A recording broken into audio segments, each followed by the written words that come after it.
Now, hey, let's hear the opening to Joe's podcast. I've been on your podcast like 62 times. Yeah, 3 times. Yeah, 3 times. Today was my 100th episode. I celebrated it. Hey! And thank you. So, dude, what are you complaining about? You got Seinfeld money. Yes, yeah. But I had to switch the problems a little. I wanted to bring some to your radio show. Let Mike Bichetti, let your new sidekick here is here tonight, and let your listeners try to solve some of my issues. He's not? I don't know. That goes on the resume. He's having a Artie Lange sidekick. It's awesome. This goes in the IMDb. Ben's having a rough night. He's being compared to Donald Trump Jr. and he's Artie Lange's sidekick. Let's hear the opening to Joe's podcast called Fixing Joe. This is Joe Matarese. I got problems, and they need fixing. I'm afraid, all right? You're gonna have to go through hell. Worse than any nightmare that you ever dreamed. If I can change, and you can change, everybody can change. You're listening to Fixing Joe. Now, we had to cut it down a little bit for the Artie Lange show, but I give a list of issues there, which anxiety, insecurity, ADD. What else? I guess now that I'm alcoholism,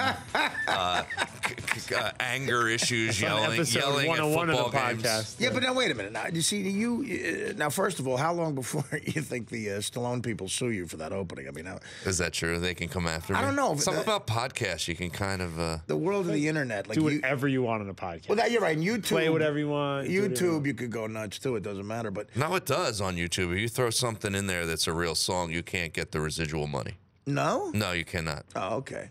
Well, listen, let me ask you something. So now, Ben brings up a good point. You've added now to this alcoholism on some level. But you see, you're in the first stage of it where you're proud of it.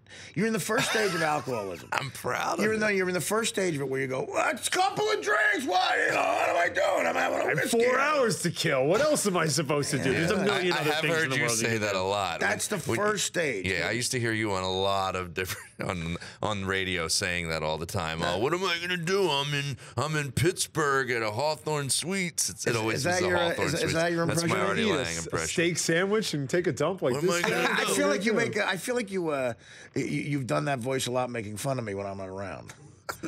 You ever talk to Artie? It's like, oh, what am I gonna do? I'm in Pittsburgh. No, I don't. At a Hawthorne Sweets. It's usually gruff here. It's a little bit rougher. How am I gonna do it? What made this happen though? Is it the wife and kids? Let's think of where it started. I don't know. I was working with Jake Johansson. That's where it'll happen. And he ordered a Maker's Mark, and I said, "That's a writer's drink. It's a creative guy's drink." Yeah, and I liked the way the bottle looked with that melted red wax. And I said, "Wow, I've never really had one of those." What are you retarded? Like you're falling for marketing that easy? Like look at the red wax on that thing. I like the Wendy's burgers because they got the picture of the girl on it. I like the red wax. It makes me want to drink whiskey.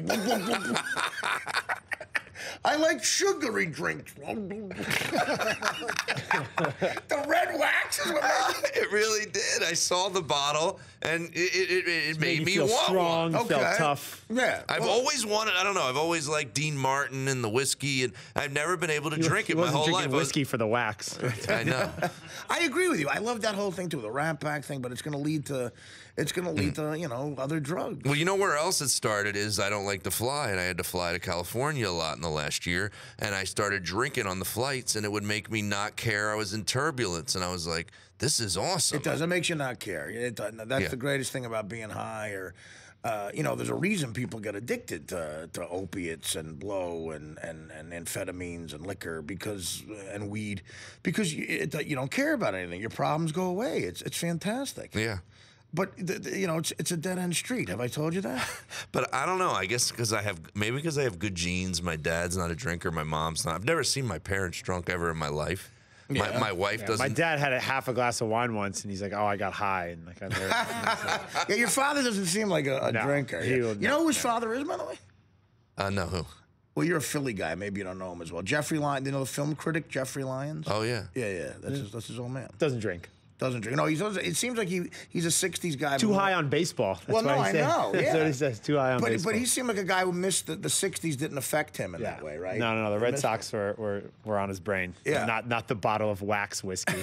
Well, what's crazy Do about you want your children to say my father loved wax whiskey? Yes, Couldn't I come do. to my little league. Maker's Mark. Couldn't come to my little league games. That's a marketing tool, and it's working. It works, I guess. Sold. But no, it's also Jake Johansson's an intellectual guy. And Yes. I'm a fan of his stand-up, and that seems like a drink he would have, you know.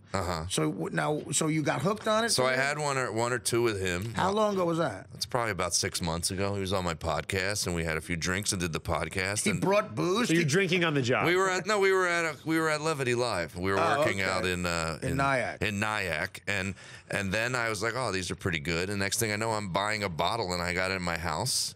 And my wife comes in. I'm in the kitchen. I got the computer on. It's about 10 o'clock at night. It's a rare hour that I have to myself. My kids are finally asleep. Oh, God. I have an hour before I'm going to go to bed. And I'm on the computer, and I'm drinking a Maker's. And she comes in and goes, is that whiskey in there? And I'm like, yes, it is. But explain the other part of the nightmare. You live with your in-laws. I live with my mother-in-law. I live with my wife's sister, her husband, their 8-month-old daughter, and a woman named Kyoko who rents the attic, and a dog and a cat. Who rents the attic? Kyoko. Who's Kyoko? She's the Asian woman. Is she hot? No. Well, I can't believe it. Yeah, she's attractive. So wait a minute. And my mother-in-law is dating an Indian man named Noggin. That's her boyfriend. Wait a minute. Okay, here we go. This is true. Do Noggin and Kyoko get along? Yes, everybody gets along. It's a wonderful time. And everybody pulls booze out at dinner. That's another thing I got going on. My wife's mom drinks a few glasses of wine. Her brother-in-law is like, beer is all of a sudden this big hip thing. Everyone used to drink, Bud Light or Coors Light. Now there's all these weird beers that everybody's drinking. I hate that. Weird, the micro fancy beer. They're all super bitter. You can't even. A pale ale or a micro? Yeah. Hey, now wait. But let's go over what you just said slowly. Okay. You live. You're a 45-year-old comedian. Okay? Yes. You live with your mother-in-law. Yes. Okay. Her Indian boyfriend Noggin, who comes over quite a bit. He's a wild card. Okay. Sometimes he's there, sometimes he's not. But when he's there, he's having Your sex wife. with my mother-in-law. Your wife, your 2 children. Yes. You live with your wife's sister. Yes. And an attractive Asian woman in the attic. And a dog and a cat. And her husband. Why are you? Here's the big question. How are you not smoking crack cocaine? You got to be kidding me. That would drive you crazy, right? Can't drive me crazy. Who wouldn't drive? Listen, I'm sure they're all wonderful people, but how big is the house? 40,000 square feet? No, it's about 2,000 square feet. Oh my God! You're living in like a studio apartment with a 3-bedroom apartment, a 3-bedroom house with a attic. How many bathrooms are there? There's 1, 2, 2.5. So you share a shower with Kikakoya? With Kyoko. What's her name? Kyoko. And then you have to say the name Kyoko, which makes you which emasculates you. Hey, right there. Kyoko, are you out of the shower? Yeah. That sounds like an old Dice Clay bit. And then she comes in with that Asian smell. Hey, Kyoko. Hey, Kyoko! And I was like, Kyoko. And then Kyoko comes up to me and goes, oh! Now, honestly. Put some more broccoli in Joe, I'm telling you right now. I'm insanely worried about you. But here's the thing. So that's why I'm drinking. No, yeah. But, okay, now it makes sense to me. It's fine, but you have to be careful. And I got advice. When do I know when it's getting bad?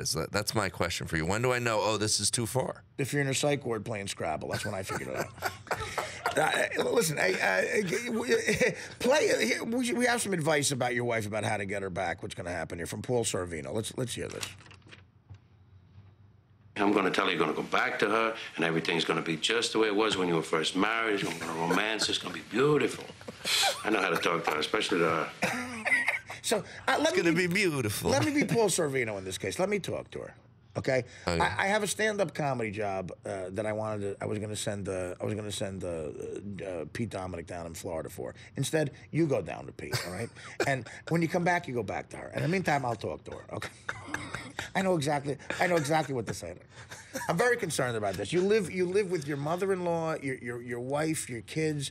Kyoko, Kana. Kyoko and Noggin. It's a palindrome. It's spelled the same way, both ways. That would make me want to drink more. The fact that it's a palindrome.